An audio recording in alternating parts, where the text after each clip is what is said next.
అందరికీ హాయ్ అండి. Welcome back to Karna vlogs. నేను మీ కరుణక్కనండి. ఈరోజు మన రెసిపీ వచ్చేసి గుత్తొంకాయ వేపుడండి. గుత్తొంకాయ వేపుడు అంటే ఇష్టం లేని వాళ్ళు ఎవరు ఉంటారో చెప్పండి. అందరికీ ఇష్టమే కదా.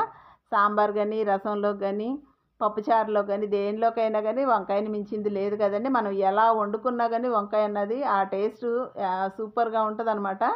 కానీ గుత్తొంకాయ వేపుడు చేసినప్పుడు అండి మసాలా అన్నది వేగకుండా పచ్చి పచ్చిగా ఉంటుంది కదా. అలా లేకుండా ఈ ప్రాసెస్లో అయితే ట్రై చేయండి.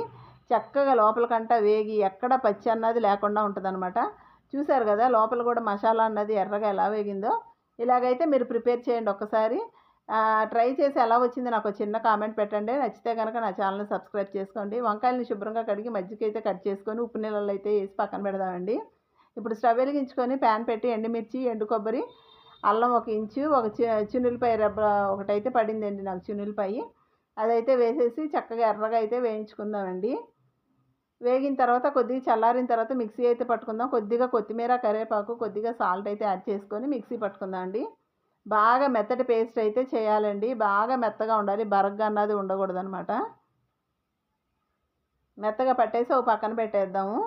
ఇప్పుడు స్టవ్ వెలిగించుకొని ఇంకో ప్యాన్ ఒకటి పెట్టేసి నువ్వులు ఒక 2 స్పూన్లు, పుట్నాల పప్పు ఒక 2 స్పూన్లు అయితే యాడ్ చేసుకుందాం. అదేనండి కొన్ని ప్రాంతాల్లో వేయించిన శనగపప్పు అని కూడా అంటారు కదా, చట్నీ చేసుకుంటూ ఉంటాం మనం టిఫిన్లోకి. ఆ పప్పు అయితే వేసేసి వేయించుకుందాము. మాడకుండా ఎర్రగా వేగేటట్టు వేయించుకుందండి లో ఫ్లేమ్లో. ఇప్పుడు ఈ పొడిని అయితే బరగ్గా పట్టుకుందామండి. మనం ఇప్పుడు అల్లం చిన్నులపాయ పట్టాం కదండి పేస్ట్, ఆ పేస్ట్ని వంకాయల్లో అయితే కూరుకుందామండి. మరీ ఎక్కువగా కాకుండా కొద్దిగా కూరదామండి. ఎందుకంటే ఎక్కువగా కూరితే మసాలా అన్నది ఉడకదనమాట. మనకి వంకాయలు కండ్రెక్కకుండా ఉండటం కోసమే ఈ మసాలా అన్నది దానిలో పెడదాము. ఇప్పుడు స్టవ్ వెలిగించుకొని ప్యాన్ పెట్టి ఆయిల్ అయితే వేసి ఆయిల్ వేడెక్కాక ఈ వంకాయలు ఒక్కొక్కటిగా అయితే అందులో వేద్దామండి. మనం అన్ని వంకాయలు ఒకేసారి మనం కూరుకొని పక్కన పెట్టేసుకుంటేనండి మనం వేయించుకుంటే చాలా ఈజీగా ఉంటుందన్నమాట. ఇప్పుడు మంట హై ఫ్లేమ్లోనే పెట్టేసి మూత పెట్టేసి కాసేపు అయితే మగ్గించుకుందామండి.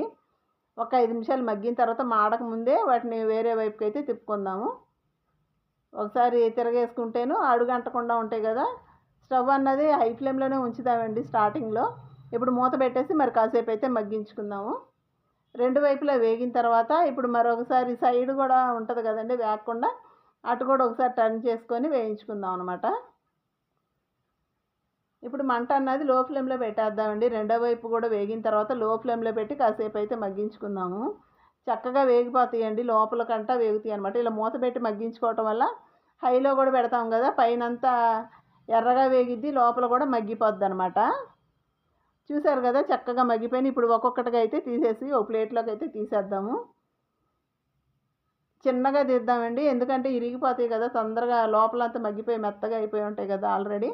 ఒక్కొక్కటిగా అయితే తీసుకుంటే విరగకుండా ఉంటాయి అన్నమాట. ఇప్పుడు ఈ ఆయిల్ని ఒకసారి అయితే వడగట్టేసుకొని మళ్ళీ అదే ఆయిల్లో మనం ఇందాక మసాలా అన్నది మిగిలింది కదండి, అల్లం చిన్నులపాయ పేస్టు, అదైతే వేసేసి వేయించుకుందామండి. ఇప్పుడు ఇందులో కొద్దిగా కొత్తిమీర, కరివేపాకు, కొద్దిగా సాల్ట్ ఒకసారి చూసుకొని సాల్ట్ అయితే యాడ్ చేసుకుందామండి. చాలకపోతే వేయండి సాల్ట్. మళ్ళీ వంకాయలు వేసిన తర్వాత మళ్ళీ తిప్పేటప్పుడు కుదరదు కదండి. ఈ మసాలా పచ్చివాసన పోయే విధంగా అయితే వేయించుకొని మనం వేయించి పక్కన పెట్టాం కదండి ఈ వంకాయలు, అవి కూడా అయితే వేసేద్దాము ఇందులో. ఉప్పు అన్నది ఈ టైంలో వేయటం వల్ల అండి వంకాయలు అన్నవి ఇరిగిపోకుండా ఉంటాయి అన్నమాట. ఇప్పుడే వేసేసుకుంటాను.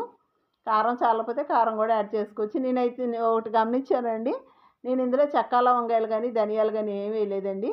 ఈ పొడి ఒక్కటే వేస్తే సరిపోతుందండి. ఈ నువ్వుల పొడి అవి చాలా టేస్ట్గా ఉంటుందండి. ఒక్కసారి ట్రై చేయండి. సాంబార్లో కానీ రసంలోకి ఎంత బాగుంటుందంటేను, పొడి పొడిలాడుతూ చక్కగా క్రిస్పీగా చాలా బాగుంటుంది అన్నమాట, టేస్టీగాను. ఇప్పుడండి మనం పుట్నాల పొడి మిక్సీ పట్టాం కదండి, నువ్వులను పుట్నాల పొడి, ఆ పొడి వేసేసి కొద్దిగా కొత్తిమీర జల్లేసుకొని ఈ ముక్కలన్నిటికీ పట్టే విధంగా అయితే తిప్పేద్దామండి. ముక్క విరగకుండా అయితే తిప్పుకుందామండి. చక్కగా ఈ పొడి వేయటం వల్ల చక్కగా పొడి పొడిలాడుతూ క్రిస్పీగా ఉంటుంది అనమాట. ఫ్రై అన్నది కొద్దిసేపు అయితే మగ్గించుకొని స్టవ్ ఆఫ్ చేసుకుందామండి. చూసారు కదా ఎంత బాగా వచ్చిందో. మీరు కూడా ట్రై చేయండి. ఎలా వచ్చిందో నాకు చిన్న కామెంట్ పెట్టండి. లైక్ చేయండి, షేర్ చేయండి. Please subscribe my channel. Thanks for watching.